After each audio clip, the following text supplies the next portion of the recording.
जालना शहरात या आठवड्यात खुनाची दुसरी घटना। मुलांनीच केलाय बापाचा खून। गांधीनगर भागात धक्कादायक घटना। जालना शहरातील गांधीनगर भागात घरगुती वादातून मुलांनीच आपल्या जन्मदाता बापाच्या डोक्यात लाकडीचे दांड्याने वार करून खून केल्याचा धक्कादायक प्रकार समोर आलाय। आज दिनांक 18 सोमवारी ही घटना घडल्याची माहिती आहे। पिताच्या डोक्यात लाकडीच्या दांड्याने जबर वार केल्याने पिताच्या जागीच मृत्यू झालाय। या घटनेने परिसरात एकच खळबळ उडाली आहे। इब्राहिम खान मुबारक खान वय 50 वर्ष राहणार अक्सा मस्जिद बालाजी नगर जालना असे या मयत व्यक्तीचे नाव असून शाहरुख खान वय 28 वर्ष असे आरोपी मुलाचे नाव आहे।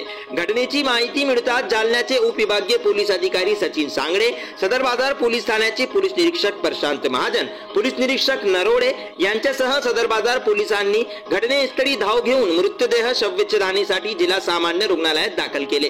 तर एकीकडे आरोपींना ताब्यात घेतले असून अद्याप घटनेचे कारण गुलदस्त्यात आहे। पोलीस घटनेचा तपास करत आहे।